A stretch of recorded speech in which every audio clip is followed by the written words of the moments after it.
Hello everyone, I hope you're well. Today's video is going to be my Rebecca book review. So I chose this last month for my book club and everyone read along, and there's so many great reviews that I cannot wait to read out, and so many points in people's reviews that I hadn't really thought about. So I'm going to get onto your reviews after I've given you my review. Now this plot, there's so much to it that I'm actually going to tell you the plot of it and give you my commentary whilst I'm telling you the plot, because there's so much to get through. So this was first published in 1938. It is Rebecca by Daphne du Maurier. It's been turned into a TV series. It's also been turned into a film. Many people love it. Our main character doesn't have a name, so I'm going to call her the woman. So the woman is a companion to a woman at the beginning, and she doesn't really like her life and we don't really know anything about her. Then the woman who she's a companion to says, oh, that's Max de Winter. He owns a big house called Manderley and he has been widowed. And then the woman forms a friendship with Max de Winter, and she's a companion, so she has to go off with the woman who she's a companion with. And she says to Max, oh, I really don't want to be a companion, I don't want to go off and all this different stuff. And her and Max have really formed kind of a friendship, a little bit of a romance. She's obviously head over heels for Max, but I don't think that he loved her at that point at all. So he says, well, why don't you just marry me? As you do, instead of going off and doing your job that you're supposed to be doing, why don't you just get married to me and come and live in my mansion? And there's mysterious circumstances after my first wife's death, but let's not chat about that. Just come and marry me. So the woman says yes, and at the beginning they're at Monte Carlo. There's this whirlwind romance, they get married, and then she goes to Manderley.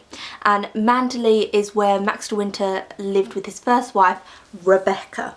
And Rebecca was loved by all. Rebecca was beautiful, she was charismatic, she held these great parties, she made Manderley what it was. She like breathed life into everything she was around, and she mysteriously died. And so now the woman, who doesn't even have a name within the book, she doesn't even have a personality. She's got such low self-esteem, and you don't find out about throughout the whole book about where she's come from, her family dynamic, her age really. You just know she's young. She doesn't really know who she is as a person. She never thought she'd be someone who anyone would want to marry, and she's just in awe of Manderley, this mansion that's now hers. But she doesn't fit into the role because Rebecca was so flamboyant and loved, and then you've got this very shy, very gentle girl who is obviously very different from Rebecca. Everyone doesn't really like her. So you have a housekeeper but called Miss Danvers, who Miss Danvers worshipped Rebecca. So this new girl trying to replace Rebecca, she just hates her. Like, Miss Danvers is so cruel. She is such a villain within the whole entire piece. She's spiteful throughout the whole thing. You have other people who work at Manderley who I think really kind of undermined our woman by saying, oh, Rebecca wouldn't have done that, oh, Mrs. de Winter wouldn't have done that, oh, and it's like, she's the new Mrs. de Winter. And then obviously you've got Max, and the woman believes that Max still loves Rebecca, that he never really wanted to be with her, he just wanted companionship. So she's gone from being one companion to another companion. I really didn't see the romance within this book, gotta be honest. I felt like she was a little pet to Max, and Max, you know, liked her as a little pet, but I didn't feel passion, I didn't feel love, I didn't feel chemistry within the book. So it was very easy for me to fall into that, oh okay, he's still in love with Rebecca, his first wife, okay. So then she meets Max's sister, who I loved, Max's sister within it, Beatrice, and Beatrice's husband, and Beatrice's husband tells her what happened to Rebecca. So Rebecca, it was a sailing incident. She used to go out on her boat all the time by herself. She drowned. It was a terrible tragedy. That's it. There are loads of like other things that happen. There's a party and different characters that come in and out of it. Then at the like near the end, Max says a boat has turned up on shore and they think it's Rebecca's boat, and she's shocked, our woman, by this. She's like, oh god, really, is it? Oh dear. And he says there's a body in the boat and I know that body is going to be Rebecca's body. And our woman's like, sorry, what? There's a woman though in the chapel. That's Rebecca. He identified a body and said that was Rebecca, but now he's saying a boat's turned up with a body in it, that's going to be Rebecca's body. What? How do you know that's going to be Rebecca's body? And why was the other woman not her body? And he says, well, I knew the woman that I identified wasn't Rebecca. I knew that wasn't her. I just said it was so we could kind of close the case, but I actually killed Rebecca. Rebecca used to be a bit of a flirt, and she'd have affairs, and she'd go off to London, and she was obviously sleeping with different men and having affairs, and everyone loved her, and you know, she was easily charming. And she also used to go to a little cottage and have affairs there, and I knew Rebecca had affairs, and she knew that I knew, and she was fine with it, and she was very kind of callous and manipulating, and I realised that she didn't love me at all. And she just wanted to go off and have affairs, and she said to me that she'd look after Manderley, as she did, by holding great banquets and balls and everything, and it was the talk of the town, and that she would one day give me a son, and that son would be the heir to Manderley, but I had to allow her to go off and have affairs, and it just, I couldn't deal with it. It was eating me inside, and so I killed Rebecca. I killed my first wife. I shot her, and I put her in a boat, and I sunk that boat so that everyone would think that it was just an accident, and now they're going to find out that I actually killed her. And I was like, lock him up. Yes. Oh my god, I can't believe it. I did feel like he was going to kill the main character for quite a bit of the story. I was like, is he going to kill her? What's going on? Because we don't know what happened with the first wife. What's happening? And then our woman says, oh, all that, he's a murderer. He's a murderer. He's covered his tracks. All of this. Oh wow, he really didn't love Rebecca then. That's what she takes away from it. That's what she's taking that home, putting that in her skin and going, oh, wow, maybe he did love me because he didn't love Rebecca. Don't. So then it's kind of a goose chase of, is he going to be found out? Is he not? Rebecca's cousin, who, was it her cousin? Was she sleeping with him? Was it both? We'll never know. He turns up and he is all like, oh, you know, the inquest we've got to have. And yeah, if you've got this far, you've read the book, you know what happens at the end. And Manderley is burnt to the ground, but then the book ends. So we don't know really what happened to Manderley. It's just been burnt. I'm guessing Miss Danvers did it, I'm not sure, because she mysteriously disappeared around that time. And he doesn't go to prison. That's the main thing. He doesn't go to prison. It actually turns out that Rebecca was ill. She was terminally ill. And so when he shot her, she was terminally ill, so it doesn't matter. What? Like, you can't just kill someone who's terminally ill if they tell, like, that made no sense to me, because it's like, oh no, but she was terminally ill, so it's alright to murder the terminally ill. Yeah, it wasn't euthanasia either. Don't get me wrong, it wasn't a, you know, I would like you to end my life before I get too sick. No, he didn't know when he killed her that she was ill. Don't. the whole situation was just absurd. I, however, did enjoy the book. I actually tabbed several moments, as you can see, that I really enjoyed, and I really liked the writing style. And even though the plot at times was just eye-rolling, otherwise we're going to fall into the back of my head, I still enjoyed it at the same time, and I liked how no one was likeable. Everyone, like our woman, she was weak as hell. Max de Winter, he was stuck up. Miss Danvers, she was just cruel. But the way it was written, it was that everyone kind of got their moment and that you felt sorry for them, apart from Max de Winter. I think you were supposed to feel sorry for Max though when he was talking about the affairs, but I don't think if your wife has an affair on you should kill her, you know.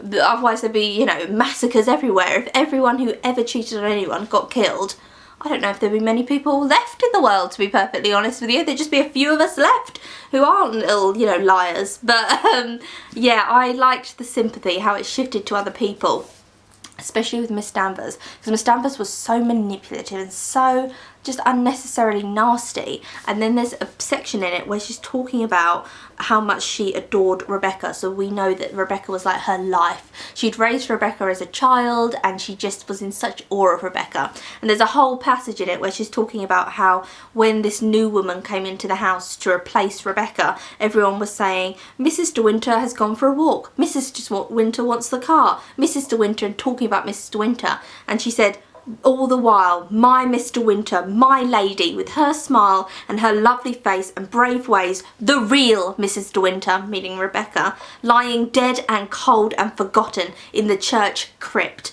And that whole bit, it goes on, I just thought was so emotional, how that's why she was being cruel to this girl, and she was just kind of saying to her, like, you're not Rebecca, you're replacing someone that I loved so much. and everyone's calling you Mrs. De Winter, but my Rebecca, the real Mrs. De Winter, is forgotten and dead.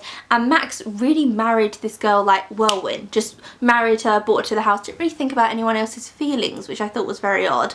So I loved how the sympathy was on Mrs. Danvers, even though I still hated her at the end. Even though throughout the whole of the end bit I was like, she's gonna mess this up for us all. Oh, Mrs. Danvers.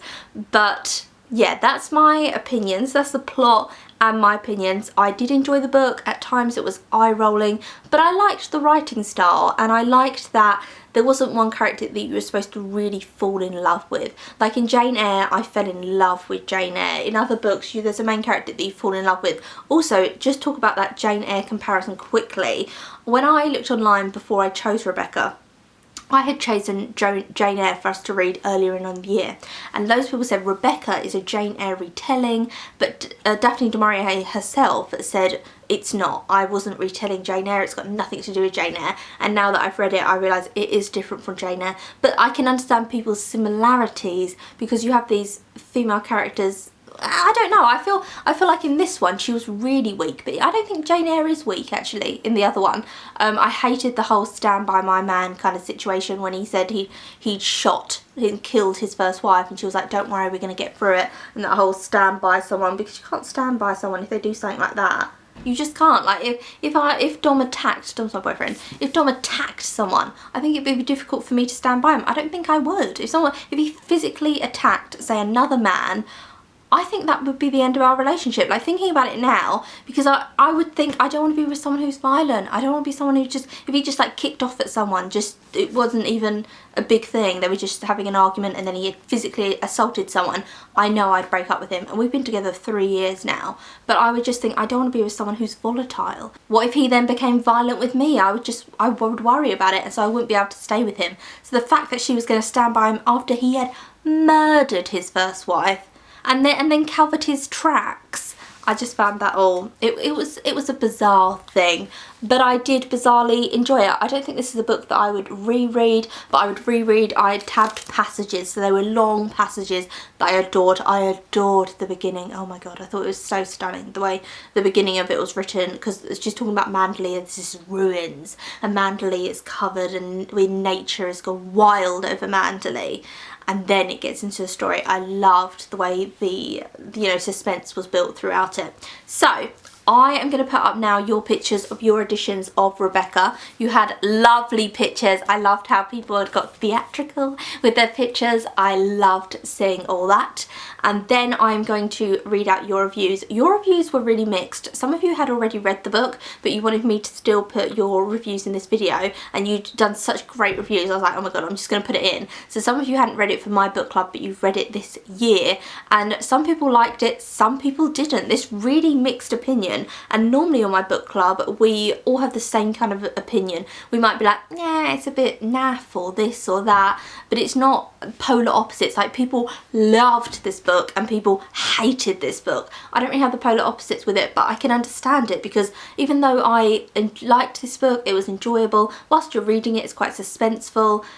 It's not something that I would read again, so I can understand the mixed bag of opinions there. So now I'm going to read out your reviews. So first up we have Apple Smith 3. Just finished that and not sure what to say, honestly. The ending to me was a bit disappointing, and I wanted more of a dark and creepy atmosphere from this that I feel we didn't get. I feel like we got the creepy bits with Miss Danvers. That's where I really felt it. I thought the house was going to be more of a haunting. I think the kind of ghost of Rebecca was a bit of a haunting, and then when he said he, you know, had killed Rebecca, she was like, he never loved Rebecca, so the illusion was taken away that he was still in love with Rebecca. But I didn't feel a creepiness to it as much as people say it was, really, for me personally. The most unsettling parts were the conversations with Danvers had with our young bride. Those were quite chilling and an okay read, but I was hoping for more of a feeling like I got when I read Jane Eyre the first time. I did enjoy the way the author described the surroundings. Very lyrical and just a tad dark. I wouldn't mind reading another book from her. Can't wait to see what's picked next month.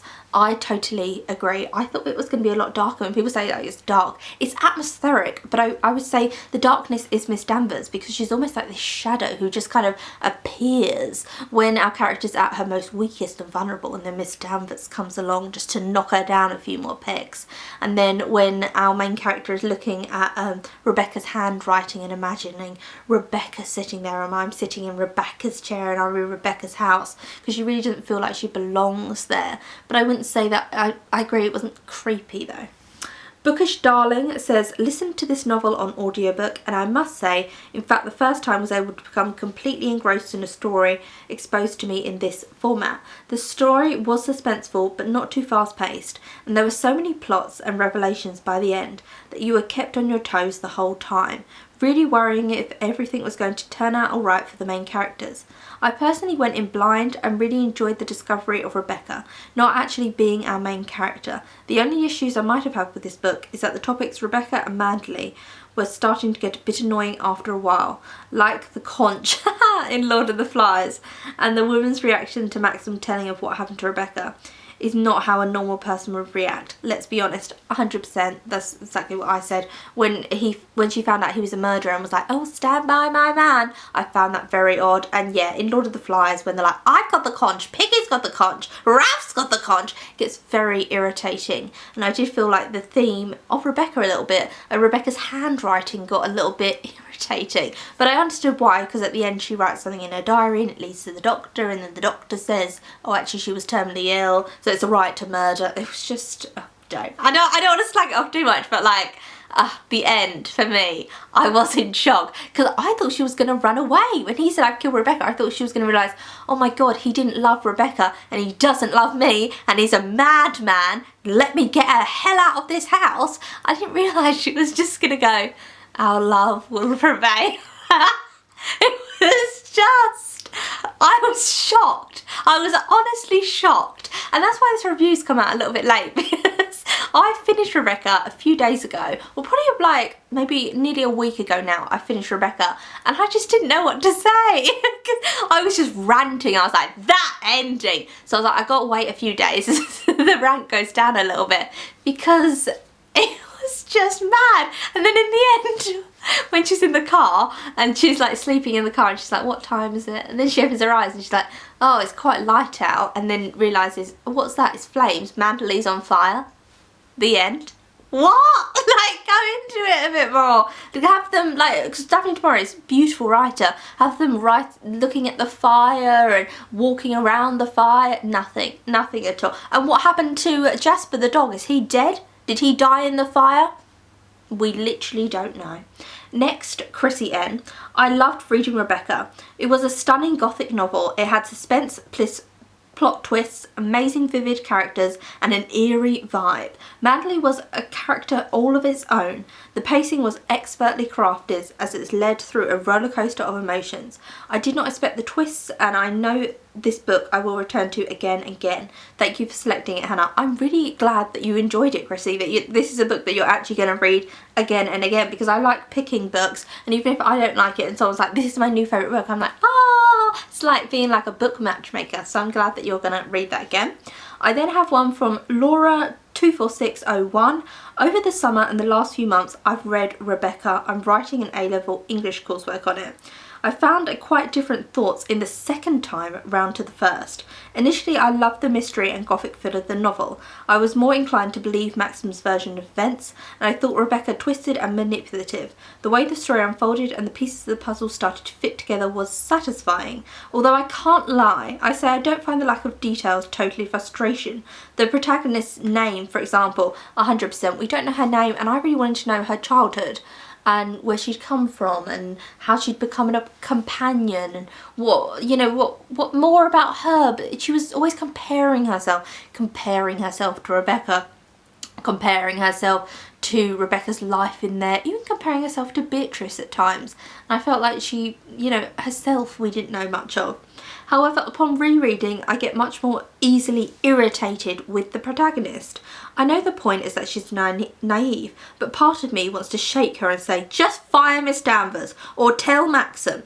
I'm deeply suspicious of Maxim. He could have just lied about everything. 100%, yeah, and I felt exactly the same in Jane Eyre. And I'm not comparing the two books because they are different, but in Jane Eyre, when Rochester says, the mad woman in the attic, this is her story, I was like, is it her story though? Because she's just got a man speaking for... I wasn't convinced of that whole bit. And in that, when he was talking about the murder, let's call it what it is, the murderer, I was eye rolling. That was an eye rolling bit because I was thinking, you've just got his word. We don't know what's happened. We don't know.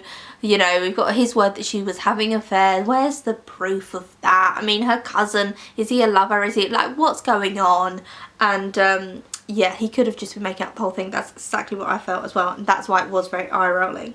And I think their relationship is so flawed. Also, rereading it in context of obsession and jealousy changes everything. I can't bear people describe it as a love story. 100% again, I thought this was a romance, and if you look online for what genre it is, it's romantic. It's a romance.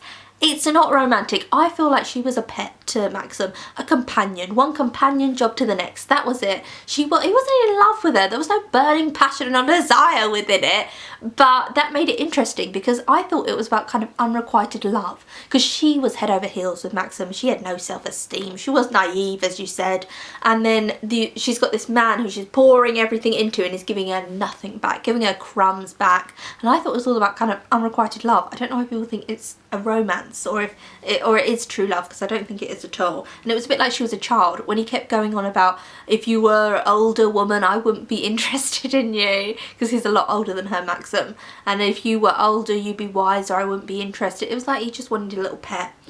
I thoroughly loved the ending, so powerful and very fitting end. Well, I'm glad, even though you have points that you didn't like about it, I'm glad you really liked it at the end. This comment, I just liked the wording of this, that's why I popped it in. Goldilocks reads, I read Rebecca last year, but found it beautifully written, and the suspense crawled over me like Lynching on Manderley. How lovely is that, like, that wording? I just loved the wording of that. Next I have The Book Cradle. I read Rebecca earlier this year and absolutely loved it. The suspense, creepy vibes had me hooked from beginning to end. I think you could go so deep with the psychology of the book, such as Rebecca and the main character both being victims of the patriarchy in a way, and to understand a lot of that, I think the author's own life and her own feelings need to be understood. Rebecca was said to be a reflection of Maurier's adventurous side and the side of her that dared the lust for women.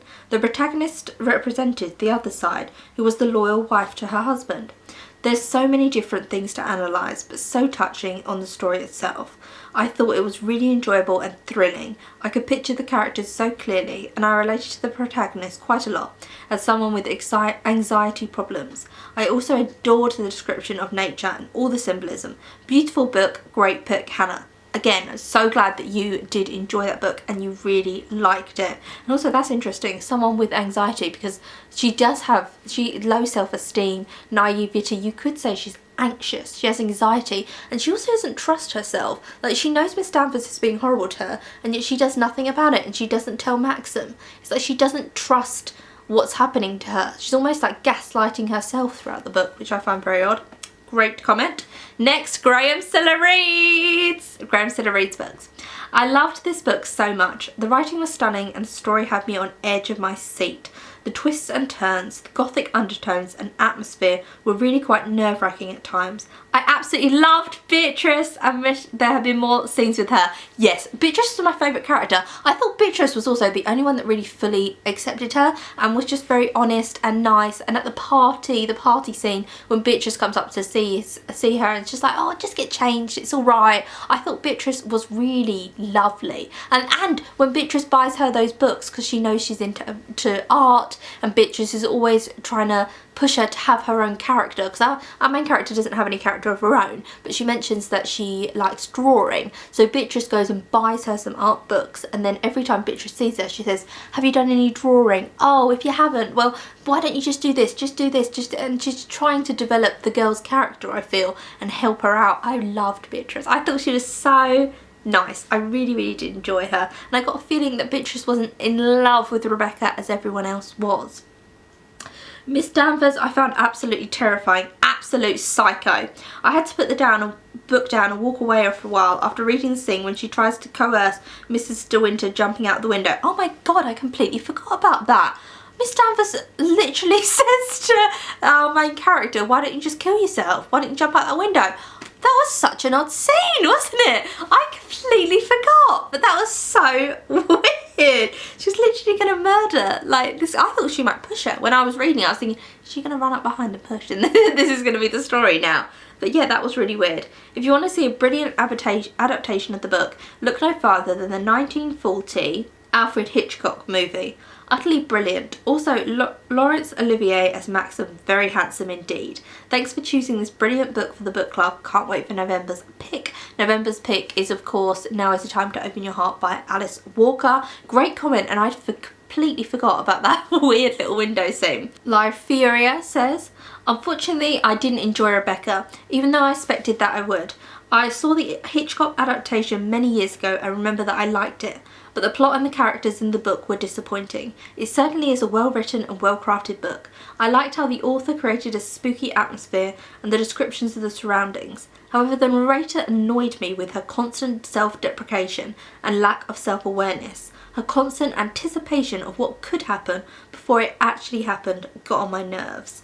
Her actions and reactions were plain idiotic. Maxim treats her like a dog or a child, but never like his equal, or so he loves. She just lets him mistreat her and still puts him on a pedestal, thinking herself inferior to him. She's a doormat for him and Miss Danvers, and she accepts it. I 100% agree that Maxim doesn't see her as an equal. She is like a little pet, or like you said, like a dog, like a little, like a second Jasper. I felt Jasper's the dog within it. I didn't feel the love, but maybe that's a class thing as well, because they're not from the same class, so that's why she thinks he is in some way better than her. However, I liked how creepy Miss Danvers was. Her relationship with Rebecca would have been interesting to see. There's only one way I could have liked the book. If the narrator had the revelation in the end that Maxim never loved her and only used her to forget and escape his monstrous act. If that served as an epitome for her to mature mentally and leave him madly behind, while Maxim gets the punishment he deserves. But no, everything is fine as long as he didn't love Rebecca 100%. Like, wasn't that odd though? That whole, well, as long as he didn't love her. What if he murders you, love? Like, get away from it all. Yeah, I agree with a lot of what you said in that comment. JJ Amara of Words and Coffee is the last comment, and this is, I did not enjoy the book as much as I thought I would. She kept degrading herself after a major confession. She just kept thinking of how he did not love his ex-wife. The way it was narrated was making me feel really annoyed. There were times that I was like, maybe I should pretend to be in her shoes, and then I may understand, but no. I just could not really excuse her attitude and her thoughts. The end didn't do it for me either. It was an okay book for me.